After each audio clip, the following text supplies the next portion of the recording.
ہر ایک کو میرا کھلا چیلنج ہے، ہر ایک کو سر میرا. ندیم افضل چند صاحب نے میرے ساتھ انٹرویو میں یہ دعویٰ کیا تھا کہ 18ویں سیٹ کا دکھا دیں. آپ تو کہہ رہے ہیں کہ 17. سر میں چیلنج کر رہا ہوں، کھلا چیلنج ہر ایک کو، مجھے 17 سیٹوں کے فارم 45 پورے کر دیں جس میں پی ایم ایل این جیتی ہوئی ہو.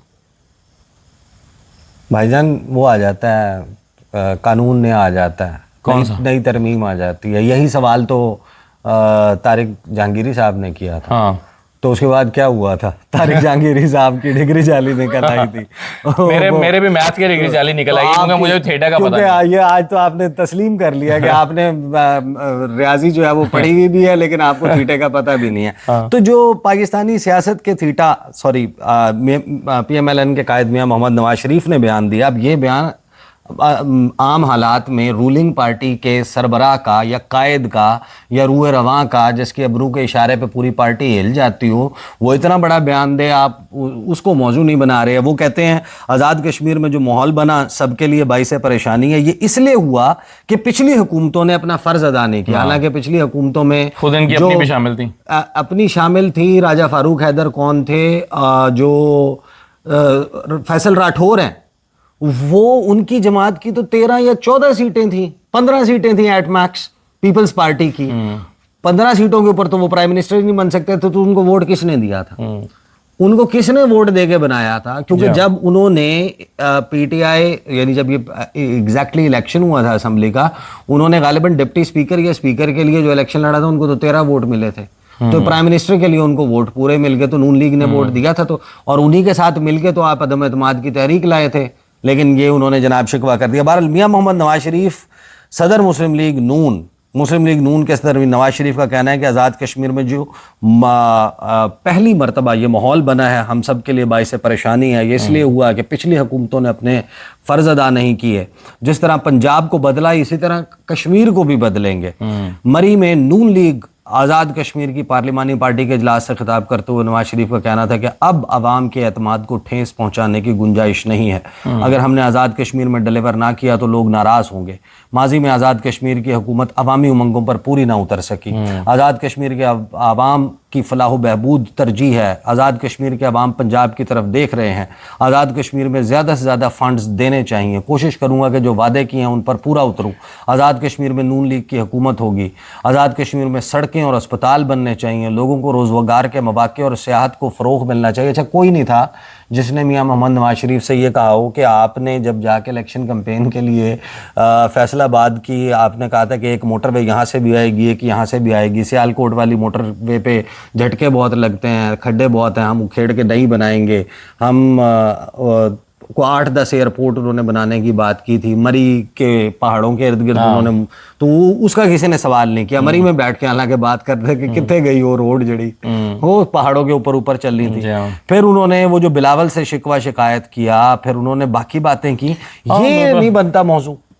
بالکل بنتا ہے. میں تو خیر اس پہ پچھلے 2 دن سے بہت زیادہ بات کر چکا ہوں اپنے ویلاگس میں، اور خاص طور پر جو نواز شریف صاحب نے کہا کہ بلاول صاحب سے جو انہوں نے شکوے کیے، ہاں ظاہر ہے میرے قائد ہیں آئی لو یو نواز شریف ہیں تو اس لیے میری تو محبت ہے. لیکن کہیں کہیں وہ کیا کہتے ہیں خوگر حمد سے تھوڑا سا گلا بھی سن لے تو تھوڑا سا گلا تو ہم کر سکتے ہیں نا میاں صاحب سے. اب تھوڑا سا گلا میں نے ان سے یہ کیا کہ انہوں نے جملہ کہا کہ ہم نے کبھی کسی کے ساتھ سیاسی مخالفوں کے ساتھ برا سلوک نہیں کیا. مسکرائے کیوں آپ اس بات پہ سن کے؟ وہ کہتے ہیں کہ جی ہم نے کبھی سیاسی مخالفین کے ساتھ برا سلوک نہیں کیا. تو پیپلز پارٹی کو چاہیے کہ سیاست میں مخالفت ضرور ہوتی ہے لیکن دشمنی کی حد تک نہ جائیں. تو زرداری صاحب کہتے ہیں میری زبان، فارم 45 کی بات زرداری صاحب کہتے ہیں میری زبان کاٹی ان لوگوں نے. بے نظیر کہتی ہیں میری انہوں نے تصویریں اوپر سے پھینکی ہیں. اور یہ بلاول کو سمجھا رہے ہیں کہ بیٹا ہم نے تمہارے بڑوں کے ساتھ یا تمہارے ساتھ کبھی برا سلوک نہیں کیا تھا. زرداری صاحب کہتے ہیں کہ بھائی تم نے مجھے 11 سال جیل میں رکھا، اور کون تھا؟ یہی تھے نا 11 سال جیل میں رکھنے والے. زبان کاٹ دی ان کی تو اور کون تھا؟ مشرف صاحب تو بعد میں آئے لیکن اس سے پہلے تو نواز شریف صاحب ہی تھے. تو بے نظیر بھٹو صاحبہ کے متعدد ایسے انٹرویوز ہیں جس میں نواز شریف کے متعلق انہوں نے جو گفتگو کی ہے، یا نواز شریف صاحب نے ضیاء الحق کی قبر پہ کھڑے ہو کر جو مشہور زمانہ تقریر انگریزوں کے کتے نہلانے سے لے کر وہ جو ساری گفتگو کی شہید ضیاء الحق اور وہ قبر پہ، نہیں بلکہ انہوں نے ایک جملہ کہا تھا، نواز شریف نے کہا تھا کہ یہ اصلی شہید ہے وہ جعلی شہید ہے جو گڑی خدا بخش میں پڑا ہوا ہے, وہ جعلی شہید ہے, یہ اصلی شہید ہے. چلے let's just come back to the point from where we started کہ جو یہ سارا معاملہ پاکستان تحریک انصاف کے ظاہر ہے کہ لانگ مارچ کی کال سے میڈیا میں ماحول بننا شروع ہو گیا, اس سے شروع ہوا ہے.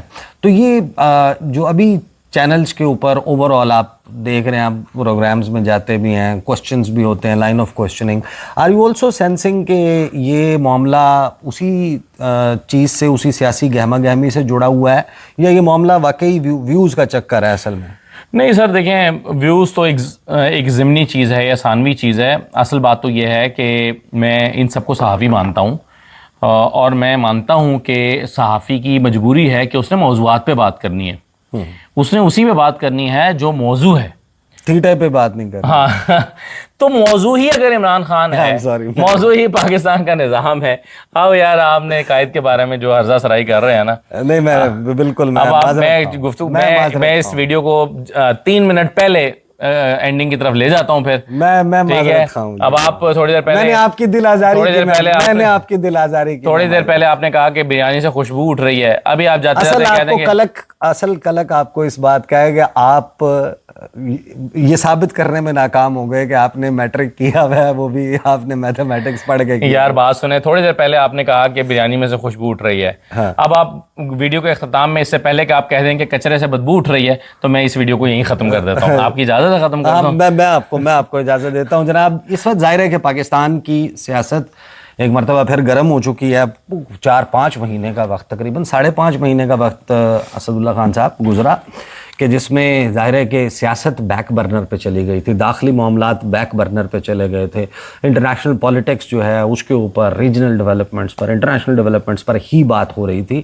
لیکن اب ہم ایک مرتبہ پھر ایک انگڑائی جسے کہتے ہیں نا, کہ ایک بڑی زبردست قسم کی انگڑائی پاکستان کی سیاست نے لی ہے, اور اگلے کچھ وقت بڑا مارا ماری کا وقت ہے, بڑی گہما گہمی کا وقت ہے.